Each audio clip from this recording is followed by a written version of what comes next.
welcome to this discussion. I have three amazing entrepreneurs joining me on stage today to talk about the future of how we live, work, and pay. But first, I wanted to start it off actually with a question to the audience. So can you raise your hand if your lives changed more in the past 2 years than you would have ever believed 2 years ago? All right, yeah. I'm gonna say that that's a 90%, and then others just probably didn't want to participate. So mine did as well, and I think everyone else's here did as well. So clearly COVID had a huge part to play in that, but I think the other underlying force is just technology. And while it's a little less dramatic of a force, one could say, it's also pretty pervasive, and it has been changing things for the last couple decades. And so we're here talking with these amazing entrepreneurs about how it will change how we live, work, and pay over the next decade. So my panelists today are Nora Apsel, the founder and CEO of Morty, which is a digitally native mortgage marketplace that is transforming the home buying process. Maria Colacurcio, the CEO of Syndio, which is a platform focused on measuring and improving workplace equity. And Rouf, the co-founder of Pave, a cash flow API that analyzes risk and helps build financial experiences. So welcome all. Thank you so much. It's great to have you here today in person. I think, as I said, we're trying to provide some context on sort of the next few years. And in order to do that, maybe let's look back over the last two and all of the changes that have happened. So what, for each of you, if you would be willing to share, was sort of your aha moment over the last 2 years, and how has that impacted the way you're building your companies? Feel free to kick it off, whoever. I'll kick it off. So for me and for Morty broadly, I wouldn't say that there was one aha moment as much as sort of a build-up over the past couple of months. So Morty is an online mortgage marketplace, and we have always focused on our marketplace model, believing that that is the best way to serve customers.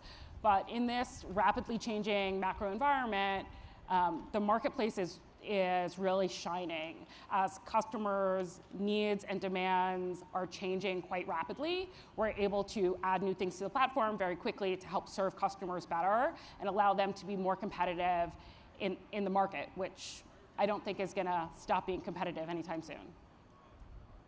Thanks. Maria? Yeah, I would say, today, actually, as many of us know, is the second anniversary of the murder of George Floyd.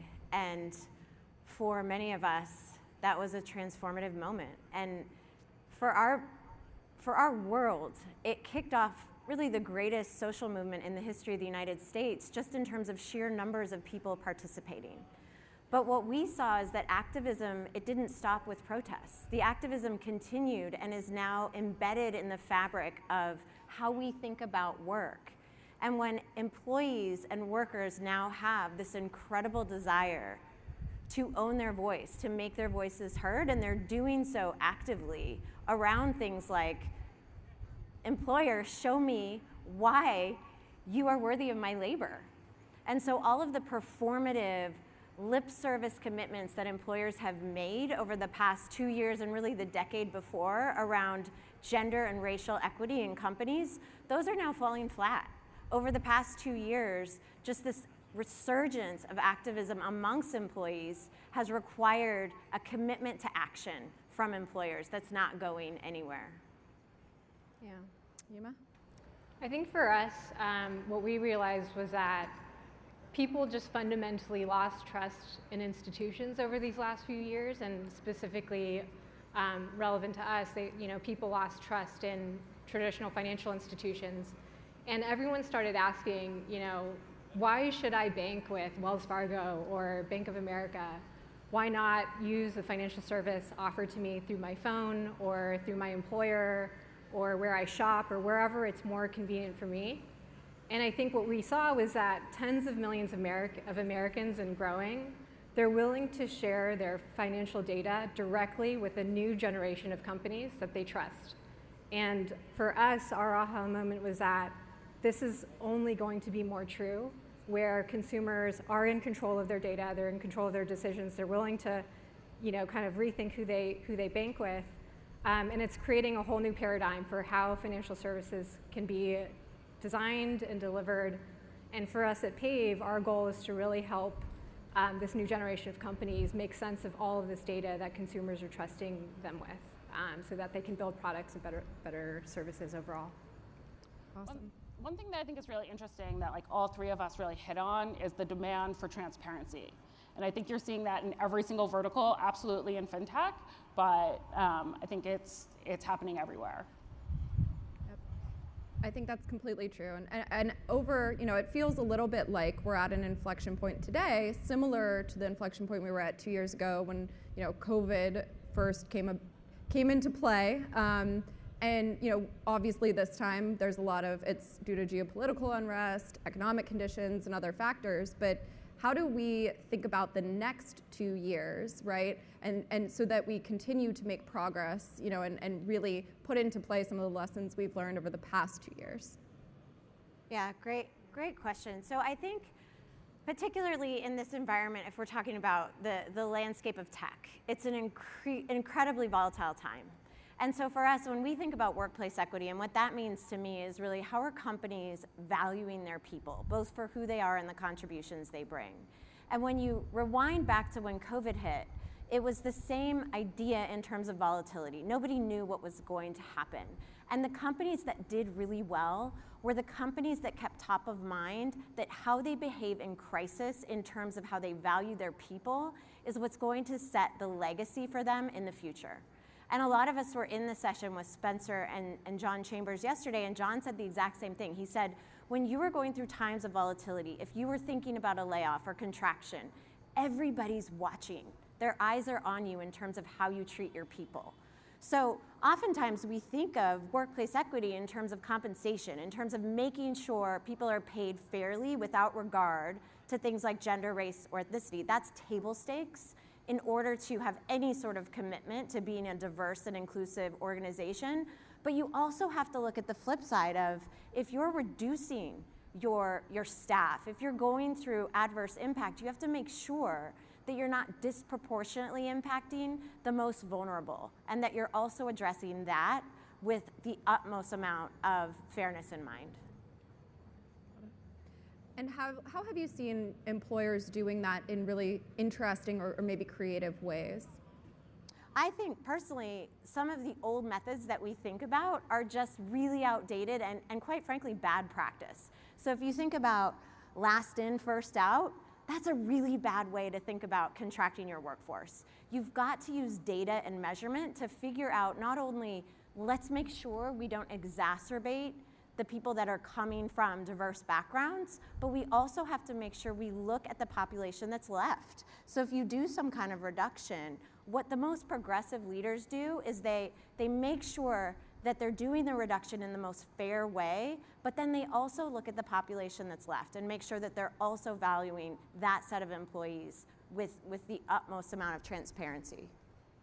And Nora and Ima, obviously you both lead workforces as well. So how are you thinking about,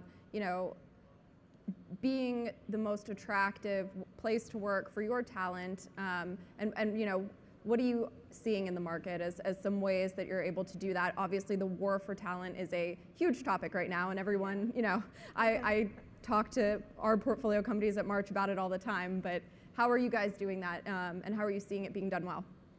Yeah, I guess for us, we were lucky in a way in that we started the company July 2020, so right at the start of the pandemic. So we're default remote, which allowed us to hire really, diversely as well as, all over the world. We're in 4 continents and 4 states.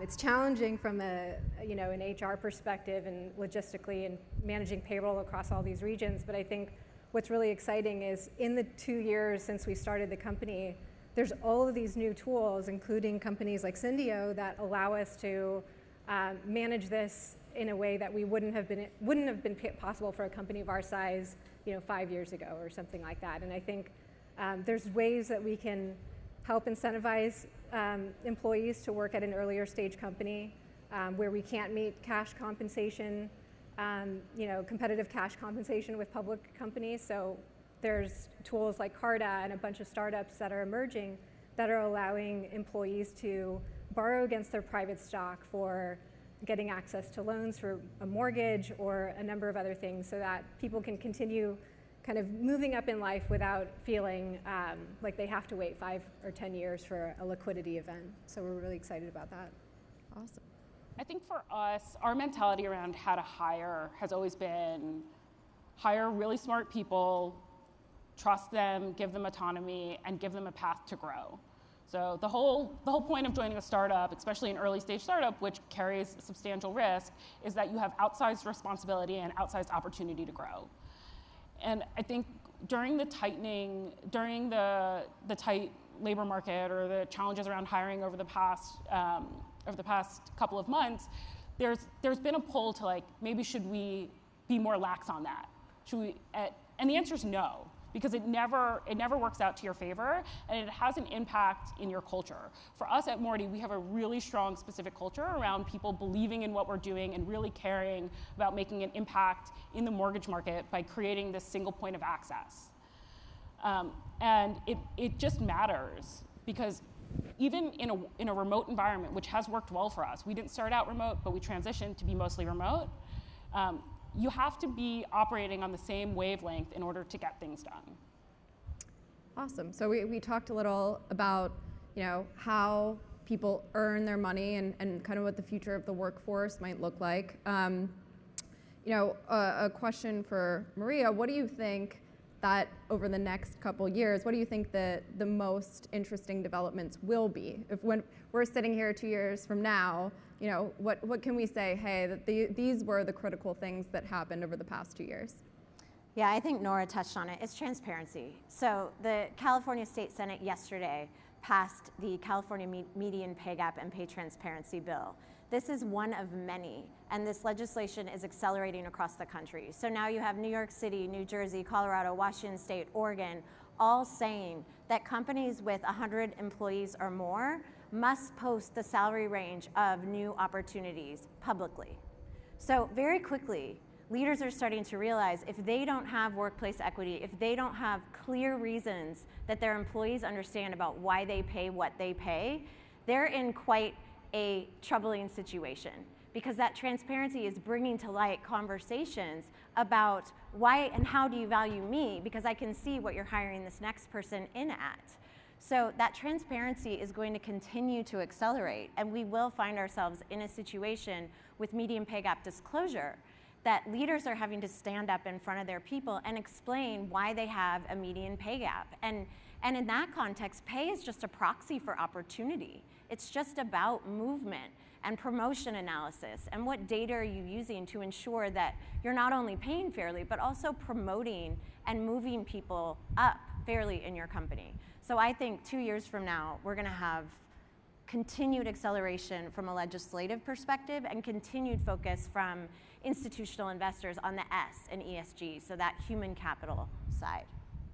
Awesome, awesome. I wanna switch, I hope we do. I wanna switch over a little bit to, we talked about how people earn their money and will over the next couple years, but I wanna talk a little bit also about people spending their money and saving their money and investing their money as well over the next few years. So, starting kind of with Nora, right? I think the housing market has been truly insane and crazy over the past couple of years. Understatement. Yeah. What do you expect over the next couple years, and what main trends do you think will emerge in terms of how people purchase homes? Yeah, it's a great question. I think people will continue to move online to understand what their options are and to educate themselves. I think the era of people going into their bank to say, what are my options? I trust my personal banker are ending, and people are looking for transparency and digital access. And so those are the products that I think will win. And I think from a consumer standpoint, leading with educational content and allowing people to sort of like self-drive the experience and be in control while supporting them through through great customer service, right?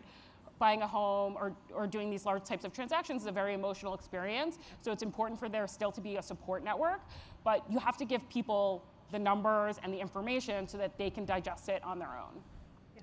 And so what would your advice be? I'm actually in the market, so what would your advice be for somebody who is a potential home buyer over the next couple years? Yeah, I mean, you have to be competitive in your offers.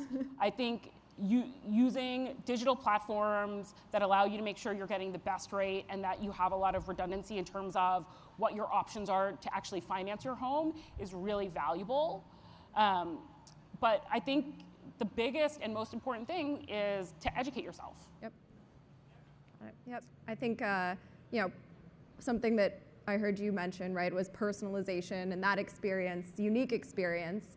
And I think every home buyer wants that. I think people also want that in their financial products these days. So, a question for Ima, right? How are you looking at personalization, empowering personalization through Pave? Yeah, I guess exactly what Nora was saying is that the trend we saw over the last couple years is that consumers want instant and convenient everything, like instant access to money movement, instant access to credit, like whatever that is, it has to be faster, and no one wants to walk into a bank branch and fill out a bunch of paperwork and wait in line to access a commodity product at the end of the day. I think that's why we've seen this rise of companies like Affirm and Cash App and SoFi and Morty and companies who are here like Orem and Earnin. I think people are demanding that things have to be digital, they have to be available through the phone and personalized. And I think what we're seeing in terms of the opportunity for personalization is that there's all of this new financial infrastructure that's making data more liquid. It's making it easier for consumers to share their financial data directly with companies. And so the challenge is, of course, that the data is still hard to analyze, and that's what we're kind of focused on. But I think there's an opportunity for software-driven companies to take all this data and build a really personalized experience to give somebody the best mortgage rate that is perfect for their financial situation. And we have a number of examples between all of us that we could talk about. But I think it's a really good point. Like, obviously, I know specifically about mortgage, but mortgage is a commodity product, but that doesn't mean it's not a personal experience. Exactly. And so how do you combine those two things? Well, it can be done if you are collecting the right data and leveraging it in the right way. And you're building great products, right? Awesome. You have all mentioned data, and I'll do a shameless plug. We love data at March, so that's something that a sector we focus on, and what we love to see companies efficiently utilizing data. Can you guys talk a little bit about how in your respective areas you're doing that? You've touched on it, but give us a little bit more color on that.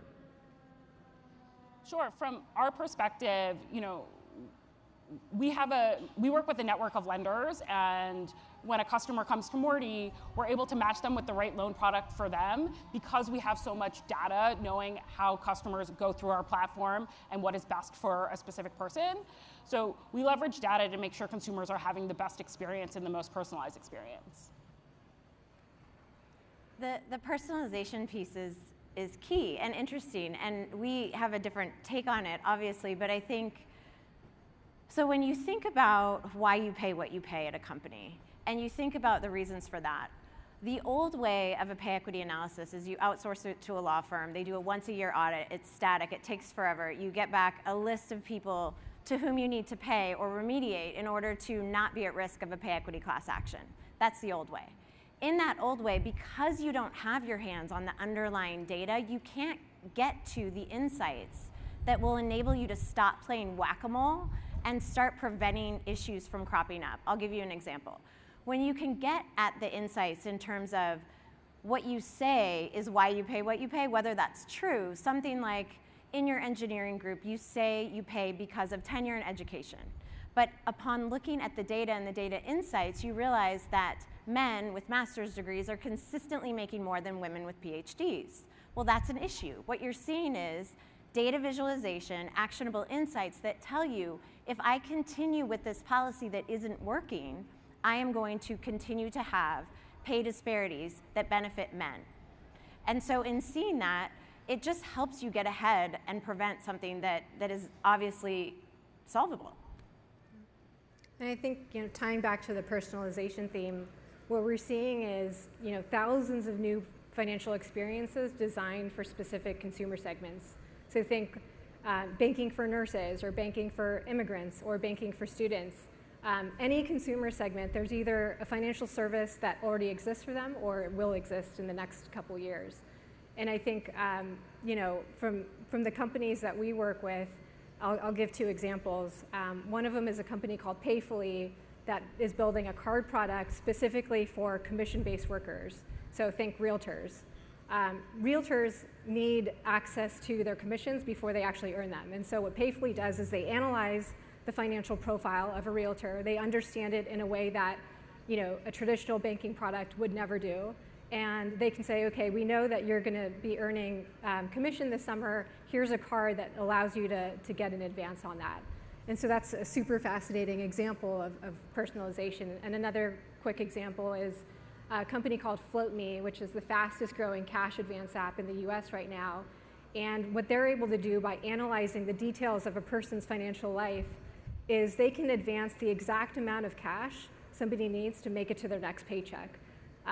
Everyone here knows that most Americans are struggling, going paycheck to paycheck, and not just low-income earners. It's people who earn 100K and over that still struggle to meet their monthly bills. And so when you can look at a person's financial life and kind of take personalization and data to that level, you can start adjusting the financial services that's specific for that person's needs. Awesome. Yeah, and I guess, a question now, we've talked a little bit about how things have evolved over the past couple of years. Since it is the future of how we live, work, and pay, I'm going to ask you guys to pull out your crystal balls, and it's time to make some predictions. So I'll leave you even with the next 5-year horizon, but if you want to go longer, feel free. What is one non-mainstream thought or prediction that you have for the evolution of each of your respective sectors over the next 5 years? Be as crazy as you want. Throw out some. It's only caught on camera, so we will hold you to it. Am I going first? Okay. Any brave soul who wants to take a first stab at it. Well, so I was thinking while you guys were speaking about data a little bit more about how I think about data more broadly in the mortgage industry. So when I spoke, I talked about the consumer's experience, but broadly in the mortgage market, I see the biggest issue to be the fact that every single entity that operates within mortgage operates in a data silo. So data is not connected and it doesn't flow, and that's why there's no transparency that flows down to consumers, because the various parties don't talk. So I believe that over the next 5 years, we'll see the continued emergence of an online ecosystem for both real estate, fintech, real estate mortgage, and all of the ancillary fintech providers, and that's going to be mostly because of consumer demand for more transparency, more personalization, and the fact that great product will win out the day. Rima? I think that we are going to continue to see a rise in this ESG market because of pressure coming from multiple places. So Elon Musk aside, I think what's happened is the SEC and EEOC are very focused on now the S. They've sort of identified what they want to do around environmental and governance. They've got their carbon roadmap. And so now all eyes, including the eyes of institutional investors, are turning to the social. And the biggest piece of the social is human capital. Human capital is now the value within which institutional investors are looking at companies and deciding, do you have long-term value? How modern is your company in terms of your approach to your people? And that is going to help us identify what we think about your stock price, what we think about you as an enduring, durable company. And when you have folks like BlackRock and State Street and Vanguard starting to ask their analysts to look at Glassdoor, to look at CEO ratings, to ask for attrition metrics, to look at employee engagement NPS scores, that is showing us that the future is durable, modern companies must commit to measuring how they value their human capital. And the pressure is going to keep coming from all sides on this. I think for us, and going back to the theme of transparency, Our belief is that the future of credit models will be open sourced, and that might sound like a narrative violation, but I think for a lot of consumers, they're demanding transparency around how black box algorithms, kind of determine whether or not they get access to a loan or to an apartment or whatever it is. What is this 3-digit credit score, and how did it come to that conclusion? And I think what we're really excited about is seeing a whole community of developers and data scientists contribute to this effort of sharing data and sharing credit models that can help make things more fair and more transparent. And this is a theme that we're seeing across industries and not just financial services, but we want to be a part of that movement, I guess. That's awesome. We've talked through some ostensibly heavy stuff, right? And I think that we're, as I mentioned, right at a pivotal time right now. We have just a couple minutes left, so in conclusion, I want to ask you what you're most excited about for the next even 1 year window out. It's lots of uncertainty, lots of question marks around how the future will evolve in terms of living, working, paying. But what's one thing that you're super excited about? And on a positive note. I guess just really quick, I think I'm most excited about the innovation in consumer fintech.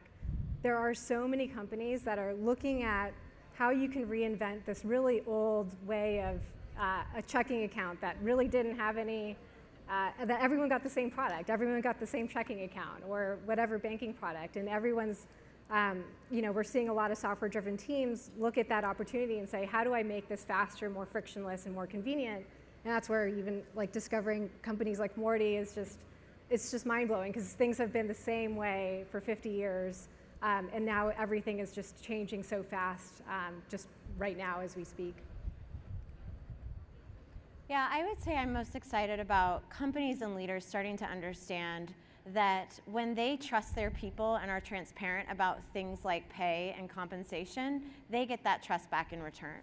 So Edelman's Trust Barometer, the latest one, came out yesterday, and it actually showed that businesses are at the top of the list in terms of most trusted institutions at this moment.